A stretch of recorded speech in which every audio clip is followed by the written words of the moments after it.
What's up, it's Nez, and hello everyone, and welcome back to Monster Prom for the second term DLC. Being the first official paid DLC, we have all new characters, returning fan favorites, and even more secret endings. Let's go! 1 player. First term or second term? We're cool kids, we play the second term. Short game or full game? We go short.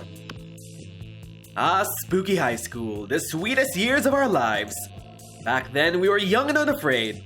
Sometimes reckless, sometimes brilliant, sometimes just fucking stupid, but always willing to live life to the fullest. We were on a wild journey to discover who we really were. Who are you? Let's stick with our go-to yellow. There we go. Sure thing.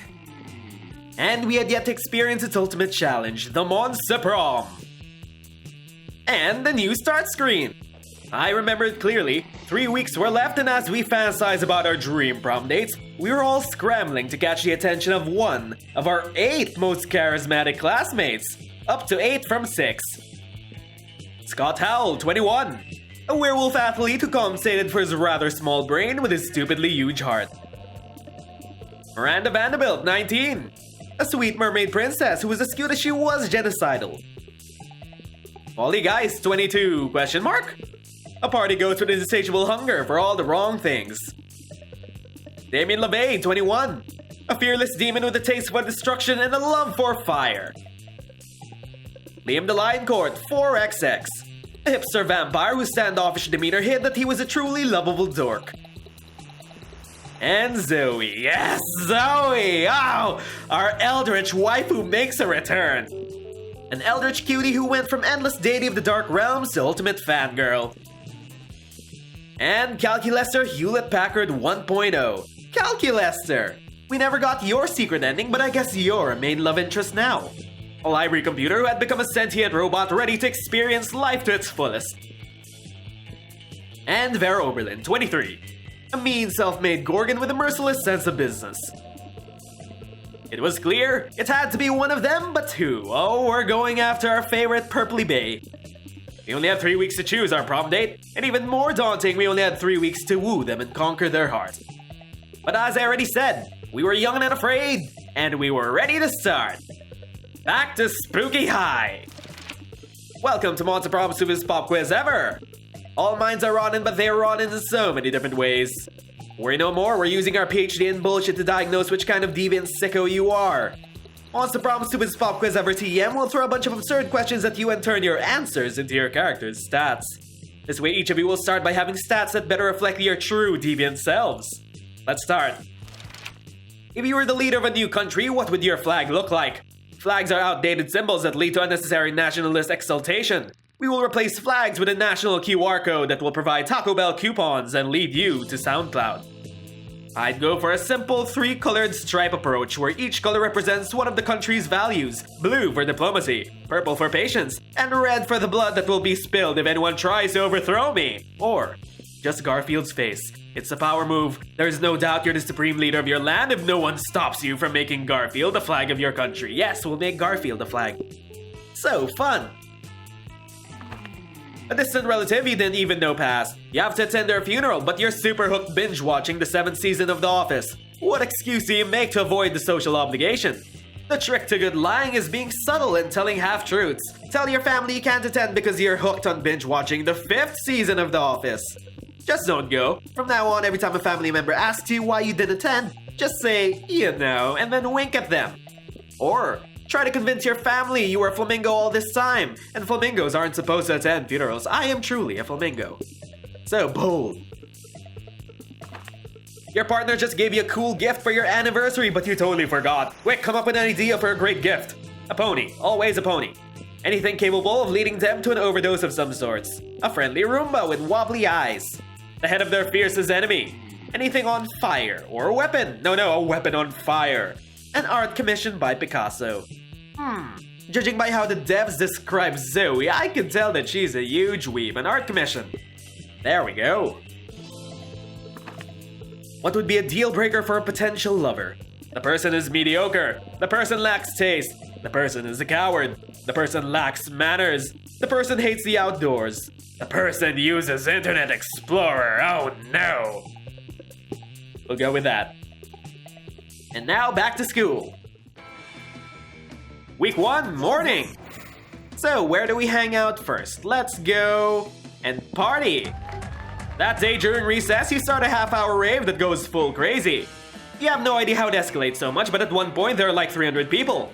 Someone summons demons from a nightmare dimension. The consequences might distort the fabric of reality itself, but who cares? It's a rad party. You gain 2 fun. You catch the tail end of a classic Zoe and Calculester exchange. But student and teacher fic is super overdone and makes me feel uncomfortable because, like, the inherent imbalance of power. Like, could you imagine how problematic it would be if PGS hooked up with one of us? Yuck.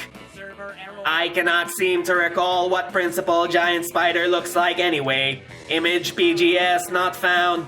Ew, who would ever want to get with Principal Giant Spider? Ah, the joys of new students in adjusting to the rules of Spooky High.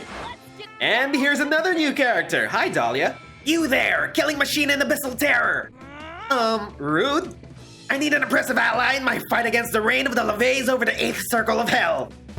Input, whippy response about your sense of fashion being from the 8th circle of hell. I have no need for your robo criticisms. What I need is the power of being beyond the average monster to aid in my glorious and righteously justified takeover. No thanks. I'd rather just write a steamy fanfiction in which you and Damien are a crack ship who hate sex, just to annoy you for annoying us. We need to act now, while King and King LeVay are distracted by throwing an admittedly adorable theme brunch. I'm not leaving without one of you with me. Holy shit, she really means it. Time to help one of your classmates out. Guess you better decide which one you don't like. School is full of tough choices. Well, obviously we'll side with Zoe. You can have Calculester. Dahlia, don't be fooled. This eldritch being is clearly under Damien's spell. Look at all those pictures she drew of Damien shirtless. She's a LeVay sympathizer. Or, calling this robot a killing machine is inaccurate. A real killing machine would be a tank. And he's not a tank, so he's worthless. Go look for a tank. We'll go with the first one.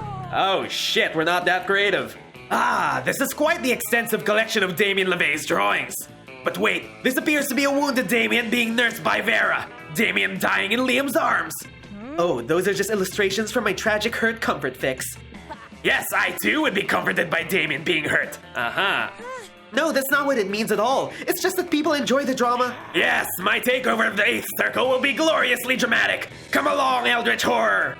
I am no longer an Eldritch Horror. I am an Eldritch Cutie Pie! You will rue the day you called me such. Your eyes will melt deep into your skull and your skull will turn into dust inside the flesh of your face, which will rot off. Oh my, I didn't know what came over me. I'm so sorry.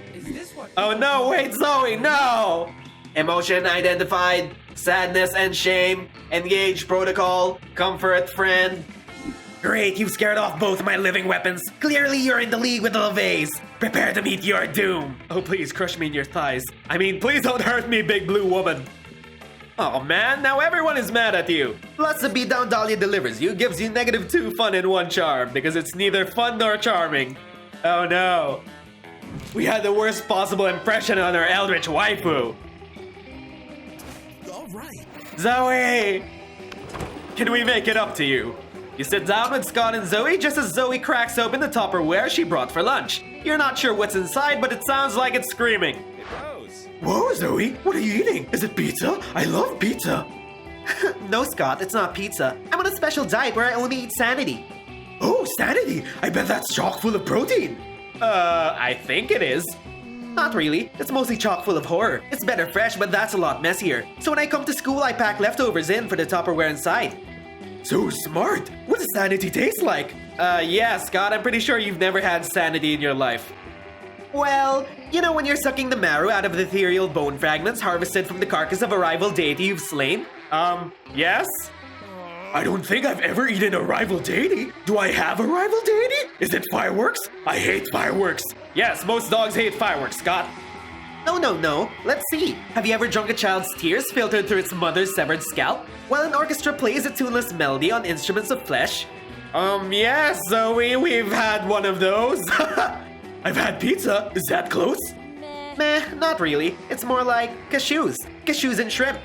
Oh, cool. I knew it was high in protein. Can I have some? Can I? Well, it's not really for mortals. Scott, I don't really think you should be having an Eldritch Deity's lunch. But Scott looks so excited. You've got to figure out a way to resolve this situation.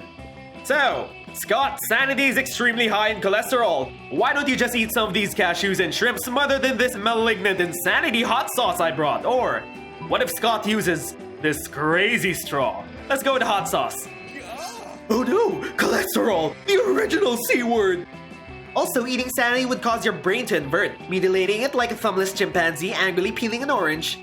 That sounds bad too, but what I'm really worried about are my arteries. Cashew me, bro. You happily oblige. 1 cashew, shrimp, and weaponized hot sauce cocktail coming right up for Scott. Oh wow, this food looks like a tiny crime scene. Down the hatch. That's a lot of hot sauce, Scott. Are you sure your mortal mouth can... My mouth exploded. It caught on fire and exploded. No more mouth for Scott. No, Scott, I can still see your mouth. But I can't see my mouth. And whose mouth is it supposed to be? Mine. So if I can't see it, it's not real. Scott has a point there. Oh, okay, dude. Sorry, can't talk. My mouth exploded, so I don't have a mouth anymore. Scott sits quietly for the rest of the lunch period, growing progressively redder and sweatier, while you enjoy a nice time with Zoe. Nice! But Scott's probably hurting, so not nice. No! Week 1, evening. All right. Where should we go to? Let's go... Party outside. That day during recess, you start a half-hour rave that goes full crazy. You spot one, the small magical Latino cat who seems a bit sad. Oh no, one. He explains to you that he's worried people are so used to calling him one, the small magical Latino cat, that now everyone defines him only by his size, magicality, ethnicity, and species. He's more than that. You correct him. You don't see him in such simplistic terms and convenient definitions. It's just that there are around 23 other ones in school, so adding that to his name is quite necessary. You tell him you'll never forget him and the crazy adventures you both lived together in Monster Prom's prequel, Monster Middle School. Ooh, that's a game I'd love to play. You have a great time remembering those crazy stories. You gain 2 fun. I will forever remember you, one. So you're chilling with Zoe, watching her draw cute little chibi characters getting eaten by nightmare fluid, when Leonard slides into your midst. Hey, your art's not bad for a girl. I might have a major opportunity for you. YouTube, Leonard, YouTube. Oh cool, as much as I hate your casual sexism, I love opportunities. What's up? I'm looking for someone to do a custom drawing for my YouTube channel. It'll be me, but with sunglasses, and my muscles are huge, and you can tell from my facial hair that I'm right about everything. Yeah, of course, you little neckbeard prick. Yeah, I could probably do that. No guarantee that it won't drive your viewers insane, though. Heh, if they go insane, then they weren't true fans to begin with. Great, let's talk a little bit more about what you want, and then we can negotiate a price for the commission. Excuse me? Price? Exposure to my 284 YouTube subs isn't good enough for you? Oh, god damn it. No? Wow, typical. Here I am trying to give you an opportunity of a lifetime, and you can't even think of anything but money. Did you hear me when I said how many subscribers I have? 284! And that's just right now. By the end of this weekend, it could easily be 285 or 286. And from there, it's just a few orders of magnitude until I hit 600. A real savvy artist wouldn't understand the value of getting in good with me while I'm still on the rise. This could be huge for you. Anyway, TLDR, no cash right now. I'm investing my capital in my craft in hopes of maybe someday of becoming a YouTube sensation.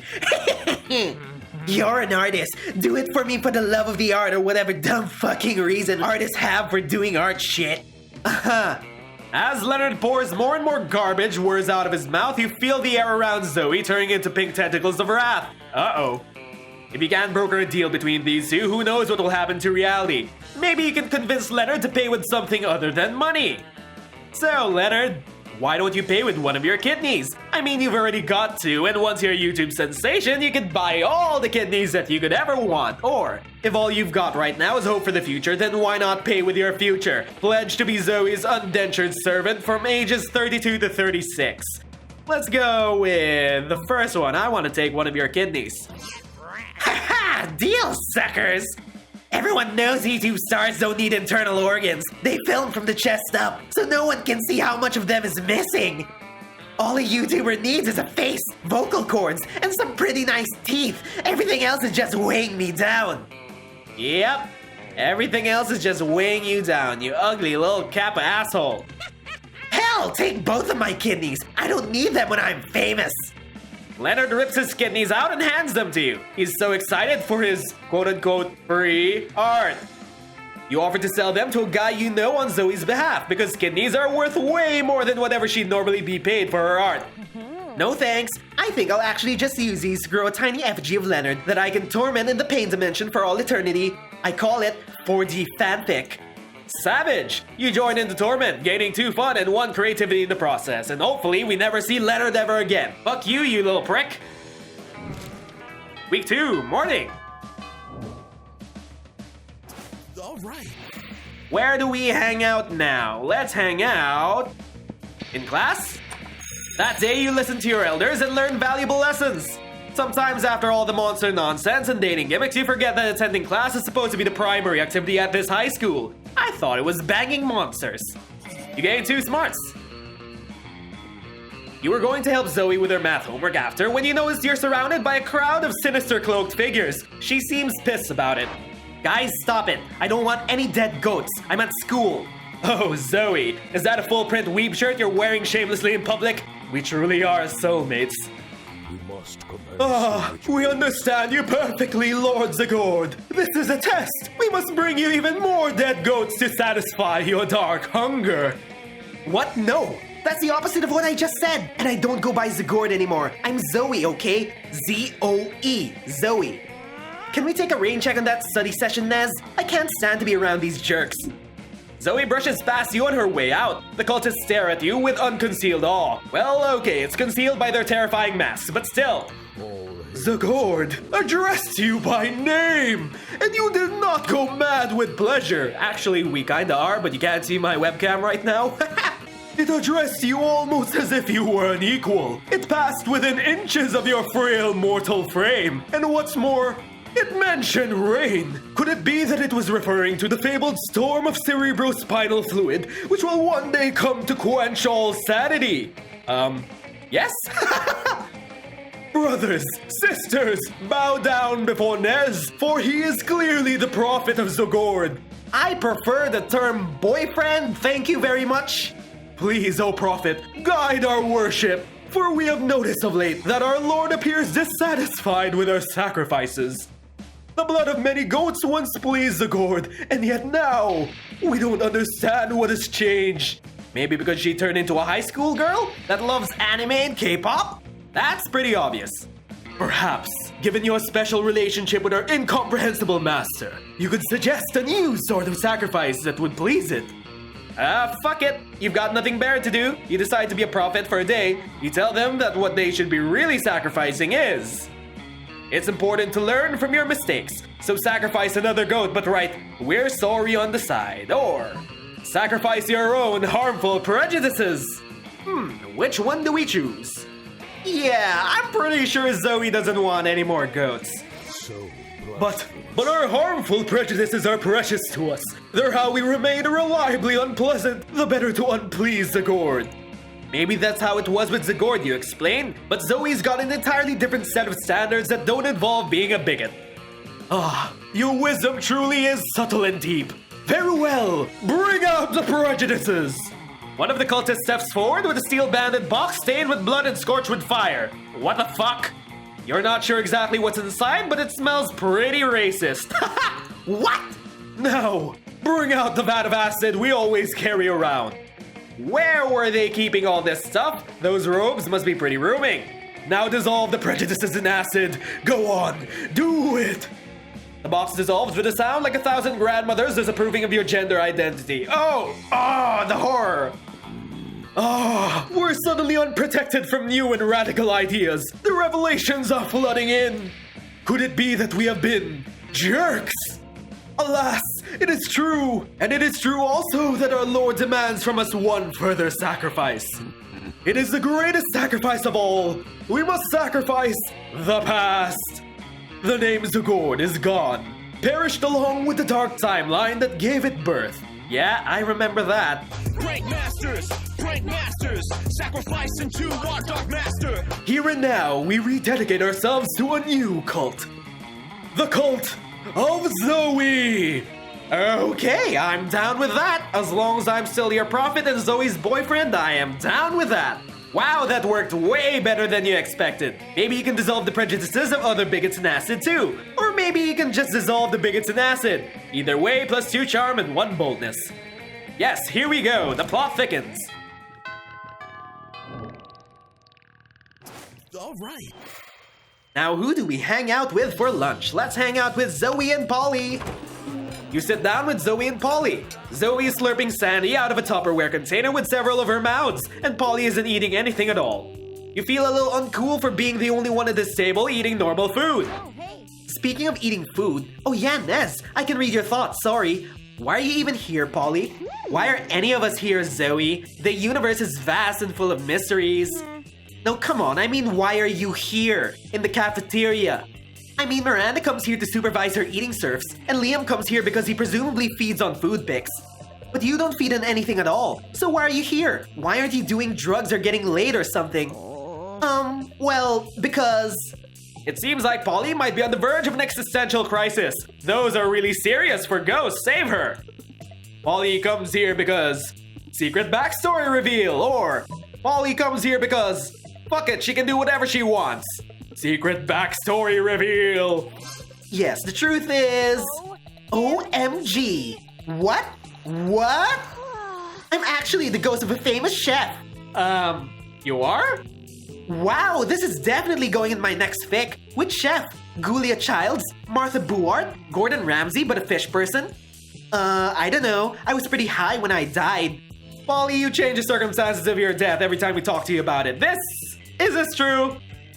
But like, I'm really good at cooking when I'm sober, which is not often. So I must have been a chef, right? That's the only logical explanation. I hereby declare this canon. You're proud to have been here for this historic moment, even if you know for a fact that almost everything Polly just said was bullshit. Minus the cooking part, you've been there, and she's actually pretty decent at it when she's sober. But who are you to steal this moment from Zoe? She winks at you with one of her bottomless pits in her face. Nice! Hanging out with our purple eldritch waifu. Week 2, evening. All right. Where do we go? Let's go have some... We haven't seen much of Zoe's different costumes yet. Let's go to the auditorium. That day while rehearsing for the class play, it's as though the muses themselves have descended to give you a figurative blowjob. Your performance is intense and inspiring. It will be remembered for generations, which is pretty rad by high school play standards. You gain 2 creativity. You spot Zoe and say hello. She seems to be in a pretty good mood. Hurry! Oh, hey. Hey Nez, sorry about running out on you before. I was just so overwhelmed by that cult stuff. Speaking of them, they've actually been a lot better lately. They're still pretty clueless, but at least they still haven't given me any more dead animals. I wonder what's gotten into them. Well, better not to mess with success. Anyway, I gotta go study for my ambush finance midterms. Later! As Zoe leaves, you notice her cultists peeking around the corner. When she's gone, they sheepishly approach you. Whoa. Oh, hi guys, what's up? Hey, Nez! Praise be to you for your unholy wisdom and stuff. We were just wondering. Did Zoe say anything about us? Did she like all the dead goats we're not giving her? Are we using the right pronouns? We all love her so much and we just want to make sure that she's as happy or unhappy or ruthlessly insane as she can possibly be. Aw, guys, you sweethearts. I love her most of all. Who said that? Whoever you are, you can't possibly love her more than I do. I'm the one standing at the front. I was the one standing in front last time. We all look the same because we're all wearing masks. Silence! You can't silence me. You're not my grandmaster. Well, someone is, right? I mean, we have a grandmaster, don't we? What kind of cult would we be if we didn't have a grandmaster? We don't, do we? Well, that won't do. Please, Nez, grace us with your wisdom. How shall we choose our grandmaster? How shall we choose? You need to learn to think like your mistress. Become a high school student for a day and the answer will become obvious to you, or... The title of Grandmaster should go to whoever can compose the best theme song to sing to Zoe every morning, as if it was a new episode of her life. Which one should we choose? Yeah, Zigord put away her previous life to become a high school girl. Why don't you step in her shoes? Indeed, in the past we have often contorted our forms in dark rituals, in order to better comprehend the state of our dread leader. But this will be our most unwholesome transformation yet. Still, it must be done. Bring forth the backpacks and the 3-ring binders. throw open the vaults and despoil them of their phone charms. This is going to be the best semester of all time. And the cultists disperse throughout the school in their new gear to get the full spooky high experience. And soon, we have learned a great deal in the past 30 minutes. Most of all, we have learned that high school is essentially a glorified popularity contest with a side of wanton drug abuse interrupted by occasional learning. Yeah, that's pretty much it. We are a drug-free cult and have sworn off learning as a part of our pact with our dread leader, but the popularity thing gave us an idea. We are hereby elevating our most popular member to the role of Grand Master. Rad Phillip, please step up to the front of the group. Rad Phillip steps up to the front of the group. He looks exactly like everyone else, but that swagger. So cool. Just by watching him, you gain 2 charm and 1 fun. Rad Phillip is now leading the pack. Week 3, morning. All right. Where should we hang out? I want to make sure we get our secret ending for sure, so let's go to the shop. What's up? What's up, cat girl? Let's face it, Nya, you're probably going to end up losing your money in some stupid way anyway, so why not spend it here first? It's just called being smart, Nya. And now, let's buy one of these. Some impractical yet kind of funny glasses. No refunds. It increases our fun. And now, time for lunch. All right. Let's hang out with Zoe. Ooh, wait, new character. Wait, Dimitri's here? Doesn't he have somewhere better to eat lunch? Like an evil banquet or Tim Hortons or something? I can smell the confusion writ upon your face, and I can assure you, I am not here to indulge my palate in the delicacy that is sloppy monster fries. Dimitri pulls out a clipboard and stack of pamphlets. I am here on a recruiting mission. Tell me, have you ever considered the benefits of joining the dark side? The dark side, you say? The pay's great, whatever you can steal. We have a killer dental plan, fangs included. And the upward mobility is unbelievable, because your superiors will constantly be killing each other. Plus, you get to go to bed each night knowing you help to make the world a little less safe. You give Dimitri a disapproving look and point at your Dare t-shirt. Oh, you've gone through dark arts resistance education, have you? Well, let me sweeten the deal then. How about a free trial of 1 dark side perk? Sure, what's the worst that could happen? You ask him to explain. What perk do we want from this sexier and cooler version of Liam? The art of monologuing about your evil plans in detail when you have your enemies trapped in a compromising position, or how to rock a cape. I like this one. Okay, I'm going to explain this one, so pay close attention. The correct way to rock a cape is, and this is very technical, so please focus. The only correct way to rock a cape is like this. Dimitri stands there shirtlessly, his cape flapping in a breeze that no one else can feel. Are you taking notes? This has taken me literal centuries to master. Oh, you're taking notes, all right. If by notes you mean pictures of sexy shirtless Dimitri overlaid with various compromising Snapchat filters, then yes, we are. I'm afraid that must conclude today's lesson. I have learned from long experience that rocking a cape for an extended period can cause onlookers' genitals to explode. Until we meet again, my willing acolyte. Yeah, we'll see you later, Dimitri's abs. Oh, and never put your cape in the washing machine. Air dry only. Otherwise, it bunches up and looks like an enormous diaper. And now, my dramatic exit. Dimitri vanishes in the cloud of purple smoke like always. You sell shirtless pics of him to Zoe in exchange for 4 charm. At least we could bond over this together. And week 3, evening. All right. Where do we go to? Let's go have some fun. That day during recess, you start a half-hour rave that goes full crazy. At one point, the small magical Latino cat slips on a banana peel. You start to laugh at him. He asks you to stop, but you don't. You laugh so hard at him that you somehow steal 2 fun from him. Hooray! You finish what you're doing and you're about to settle down for some quality slacking off when Zoe's cultists come shuffling over. Here they come. Greetings, mighty prophet. Your disguise is so convincing today. You look for all the world like an ordinary high school student. Because we are? Yeah, cool. You ask them what they want. Want is a concept alien to us. We receive everything we could possibly desire through communion with our dark mistress. But, we need advice. You see, tonight is the recurrence of an event which used to bear great significance to the cult of Zagord. It is the night when the bloody moon passes between the jaws of Dracolic Peak, causing this realm and the plane of torment to merge. That doesn't sound particularly fun. We usually plan all kinds of events for like ritual cannibalism, profane summonings, a partial reading of Dianetics. But the cult of Zagord is no more. We are the cult of Zoe now, and we want to do something to show Our Lady of Endless Regret how much we've changed. As you have not yet led us astray, oh great and terrible prophet. Hey, who you calling terrible? We humbly petition you for advice. What ritual would be worthy enough for the mighty Zoe? What's the perfect ritual for Eldritch Bay? A classic cult suicide, except instead of drinking poison, we all drink delicious blue Gatorade, or the most powerful bonding ritual ever, a cute slumber party. No doubts about that. A slumber party! Why did we not think of this? Of course, we must celebrate slumber on the very day Zagord awoke from this dark realm beneath reality. Bring forth the profane idols. Make sure they are absolutely drenched in infant blood. Someone go pick up some ice. You gently interrupt to explain what a slumber party actually is.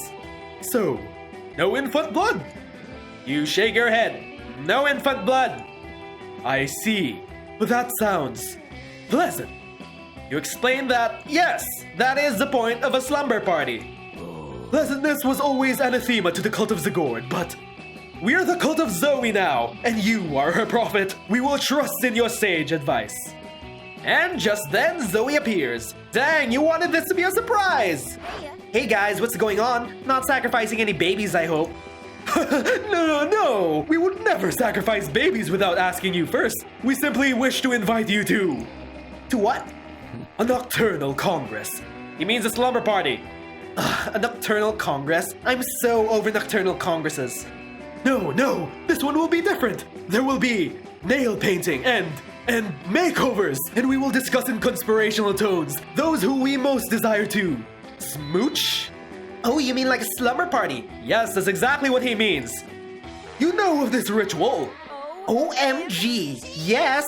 I can't believe you guys are planning a slumber party just for me. This is the best ever! Well, in truth, the idea originated from our prophet, the wise Nez. Whoa, Nez! So you're the one who whipped my cult into shape. I can't tell you how grateful I am. But if you come to my slumber party, maybe I could show you. Oh yes, Zoe! Yes, please! Looks like posing as the prophet of a mindless cult is finally going to pay off. Sexually, of course. You gain 2 fun and 1 boldness.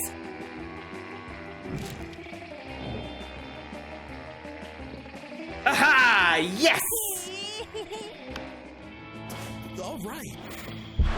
Hey, Evan isn't my favorite prophet. You've been the best, Nez. Those cultists were just worse till you finally did your thing. You care, and caring is sexy. And you know what else is sexy? An army of cultists that want to do anything to worship me and praise me. So, what if at prom night we all look for new ways of having fun together? Wowee! Prom night comes, you have a lot of fun. You and Zoe have the best time together, and the cultists make it way better.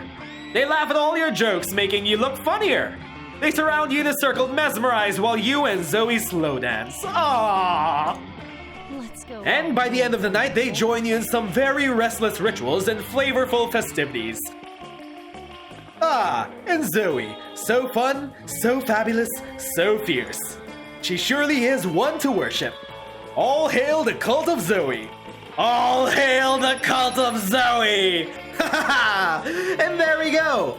Nez is the best at recognizing the nuances between black metal and death metal, and Zoe is obviously the best waifu, because it couldn't be anyone else. Those 3 weeks were maybe the most epic and absurd weeks of our lives. After the Monster Prom, we kept on living our lives, falling in love, battling for friendship, and learning about who we were and who we could be. Also, there are a lot more people in the class picture now. A lot of people we haven't seen yet. I love each and every one of you, except you. And you know what? Like it always does, life happened, and it was wonderful. For those 3 weeks, the Monster Prom seemed larger than life, and then was gone just like that. The battle for Monster Prom might have ended then, but there were plenty of battles left in that war called youth. But once again, we were young and unafraid, and we were ready to start.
Open up your mind, get ready for a busy flash of feelings to vanish. The fun is to flourish.